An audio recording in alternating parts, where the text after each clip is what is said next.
আসসালামু আলাইকুম। স্পোর্টস 24/7 এর পক্ষ থেকে আপনাদের সাথে যুক্ত আছি আমি তালহা ইবনে শরীফ। আমরা আজকে কথা বলতে এসেছি পাকিস্তান বনাম বাংলাদেশের দ্বিতীয় টেস্ট ম্যাচটি নিয়ে।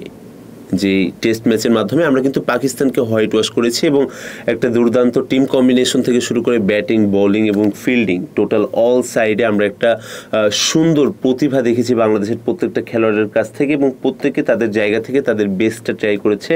দুর্দান্ত ম্যাচ খেলেছে, প্রত্যেকে নিজেদের জায়গায় কোনো ল্যাকিংস রাখেনি, যেই জিনিসটার কারণেই হয়তো বাংলাদেশ পাকিস্তানকে প্রথমবারের মতো হোয়াইট ওয়াশ এবং টেস্ট ম্যাচ হারাতে পেরেছে, এবং আমরা আশা করছি আগামী দিনেও যেন বাংলাদেশ এটা বজায় রাখে। আমরা আজকে এখানে কথা বলতে এসেছি বাংলাদেশ এবং পাকিস্তানের মধ্যকার এই ম্যাচগুলোর বাংলাদেশের যেই ভালো দিকগুলো আছে সেইগুলো নিয়ে, এবং পাকিস্তানের যে ল্যাকিংসগুলো আছে, তারা এত বড় মাপের একটা টিম, ওয়ার্ল্ড ক্লাস একটা টিম হয়ে তাদের যে ল্যাকিংসগুলো আছে সেইগুলো নিয়ে আমরা কথা বলবো। তো আমরা যদি শুরু করি তাহলে আমরা দেখব পাকিস্তান তাদের প্রথম ইনিংসে কিন্তু তেমন কোনো সাফল্য দেখাতে পারেনি, যেখানে তারা 274 রানের একটা ইনিংস খেলে। সাইম আয়ুব এবং শান মাসুদ যারা 58 এবং 57 রানের একটা ঝড়োয়া ইনিংস খেলেন, এবং আলী আগা যিনি 54 রানের একটা ইনিংস খেলেন। এই বাদে কিন্তু তেমন কোনো বড় কোনো পার্টনারশিপ কিন্তু পাকিস্তান করতে পারেনি তাদের প্রথম ইনিংসে। যে ধাক্কাটা পরবর্তীতে পাকিস্তান কিন্তু পুষিয়ে উঠতে পারেনি। আমরা যদি বলি যে পাকিস্তানের ড্রেসিং রুম নিয়ে আমরা কিন্তু টি-20 বিশ্বকাপের আগের থেকে অনেক কথা শুনে আসছি।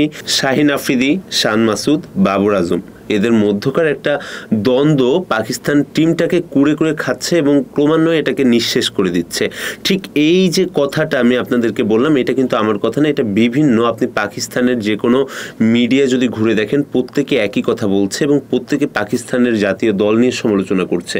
যেখানে আমরা দেখেছি যখন বাংলাদেশের বিপক্ষে পাকিস্তানের প্রথম যে ম্যাচটা হয়, সেই ম্যাচটাতে যখন শান মাসুদ নিজের হাতটা যখন শাহিন আফ্রিদির ঘাড়ে রাখে, তখন কিন্তু তিনি হাতটা সরিয়ে নেন, যেটা কিছুটা ক্যাপ্টেন হিসেবে ওই টাইমটাতে প্রত্যেকটা দর্শক সমর্থকের চোখে কিন্তু একটু কটুভাবে প্রকাশ পায়। পরবর্তীতে আমরা দেখেছি যেটা ওই সময় বলা হয়েছিল শাহিন আফ্রিদির কাঁধে চোটের বিষয়টা, তবে পরবর্তীতে কিন্তু আমরা দেখেছি দ্বিতীয় টেস্টে কিন্তু শাহিন আফ্রিদির কোনো জায়গা হয়নি। নিজেদের ভিতরে এই পারস্পরিক দ্বন্দ্বের জেরে এবং তাদের ভিতরে যে টিম কম্বিনেশন, আমরা আজকে সকালেরই যদি একটা কথা বলি যে মোহাম্মদ আলীর অফ স্টাম্পের একটা বল, যেটা কিন্তু জাকির হোসেন ফেস করছিলেন, এবং সেই বলটা অফ স্টাম্পের একটা বল কাট করতে যেয়ে কিন্তু সারফরাজ আহমেদের হাতে চলে আসে, কিন্তু ওই টাইমটাতে কেউ সেইভাবে খেয়ালই করেনি। কিছু কিছু ক্ষুদ্র ক্ষুদ্র ভুল, টিম কম্বিনেশনের ভুল, এছাড়াও আমরা যদি বলি যে আজকে বাংলাদেশে আরও দু একটা খেলোয়াড় যারা আছে তারাও কিন্তু লাইভ পেয়েছে অনেকবার, তবে তেমন কোনো কাজে লাগাতে পারেনি। তবে এমন ছোট টার্গেটের ম্যাচগুলোতে এইটা একটা টিমের ক্ষেত্রে বা একটা ওয়ার্ল্ড ক্লাস একটা এত বড় একটা টিমের ক্ষেত্রে এমনটা হওয়াটা কতটুকু যৌক্তিক এটা কিন্তু আমরা জানি না।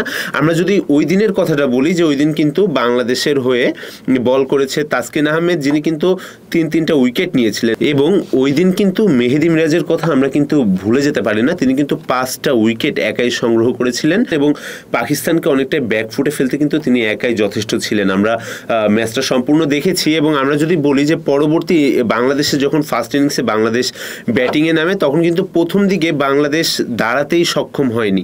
আমরা দেখেছিলাম 20 or 30 এই রানের ভিতরেই কিন্তু অনেকগুলো উইকেট কিন্তু বাংলাদেশ হারায়। তবে পরবর্তীতে যে ল্যাকিংসটা, আমরা অনেক দিন ধরে যে আশাটাই ছিলাম যে লিটন কুমার দাস তিনি কিছু একটা করবেন, তিনি কিন্তু কিছু একটা করেছিলেন। তিনি 138 রানের একটা ঝড়ুয়া ইনিংস খেলেছিলেন সেদিন, এবং বাংলাদেশকে এই যে বিপদটার হাত থেকে কিন্তু একাই মুক্তি করেছিলেন। এই দিন কিন্তু আবার মিরাজের কথাটা কিন্তু আবার উঠে আসে। তিনি কিন্তু এই দিন 78 রানের কিন্তু একটা ইনিংস খেলেন, যেটা কিন্তু মানে ওই যে একটা স্পেসিফিকভাবে ওই দিনটার জন্য এটা খুবই ইম্পর্টেন্ট ছিল, কারণ বাংলাদেশের হাতে তখন উইকেট ছিল না, এবং শেষের দিকের ব্যাটার হিসেবে একজন বোলার হিসেবে তার থেকে এই জিনিসটা আমরা কেউই তেমন এক্সপেক্ট করিনি। তবে মিস্টার ডিপেন্ডেবলের মতো তিনি কিন্তু ওই দিন বাংলাদেশের পাশে ছিলেন এবং ওই দিন বাংলাদেশকে জিততে সহায়তা করেছিলেন। এবং আমরা যদি বাংলাদেশের ফার্স্ট ইনিংসের পাকিস্তানের পরিস্থিতিটা নিয়ে যদি একটু কথা বলি, তাহলে আমরা দেখব খুররাম শেহজাদ একাই কিন্তু 6টা উইকেট কিন্তু তিনি নিয়েছিলেন, এবং বাংলাদেশের জন্য একটা চাপের কারণ হয়ে তিনি দাঁড়িয়েছিলেন। সব মিলিয়ে ওই একটা স্পেসিফিক দিনে লিটন দাসের মতো একটা প্লেয়ারের জ্বলে ওঠা এবং মিরাজ একজন বোলার হিসেবে দলের হাল ধরাটা অনেকের কাছে অনেক ভালো লেগেছিল। আমরা যদি একটু কথা বলি পাকিস্তানের সেকেন্ড ইনিংসটা নিয়ে, আমরা কিন্তু সেকেন্ড ইনিংসেও দেখেছি পাকিস্তান তেমন কিছুই করতে পারেনি, শুধুমাত্র মোহাম্মদ রিজওয়ান উইকেট কিপার, তিনি 43 রানের একটা ইনিংস খেলেন। এছাড়া তেমন কেউ কিন্তু কোনো রানের দেখা পাননি এই দিন কিন্তু আমরা দেখেছি যে হাসান মাহমুদ যিনি 5টা উইকেট নিয়েছিলেন।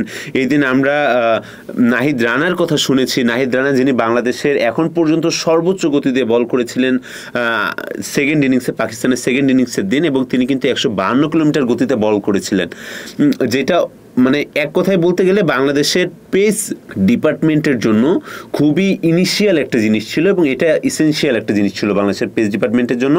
কারণ বোলিংয়ের ক্ষেত্রে গতিটা যেমন গুরুত্বপূর্ণ, তেমন সুইং বলেন বা অন্য যতগুলো জিনিস আছে প্রত্যেকটা জিনিসই তেমন গুরুত্বপূর্ণ। এই দিন কিন্তু নাহিদ রানা অত্যন্ত দুর্দান্ত একটা ইনিংস খেলে, এবং আমরা দেখেছি তিনি কিন্তু সর্বোচ্চ 152 কিলোমিটার গতিবেগেও কিন্তু বল করতে সক্ষম হয়েছিলেন, এবং তিনি একাই যথেষ্ট ছিলেন খুব বড় বড় কিছু উইকেট নেয়ার ক্ষেত্রে। পাকিস্তানের প্রথম দিকের ধস কিন্তু তিনি একাই নামান, এবং আজকের খেলাটা তো আমরা সবাই দেখলাম। এবং সব মিলিয়ে এই যে একটা টেস্ট, একটা টিম কম্বিনেশন, যেটা প্রত্যেকটা টিমের জন্য অনেক জরুরি হয়, বিশেষ করে টেস্টের ক্ষেত্রে একটা লং ডের খেলা থাকে, অনেক কিছু বুঝে খেলতে হয়, ব্যাটসম্যানকে অনেক কিছু মাথায় রাখতে হয়, বোলার এবং একটা ক্যাপ্টেনকে অনেক কিছু মাথায় রাখতে হয়।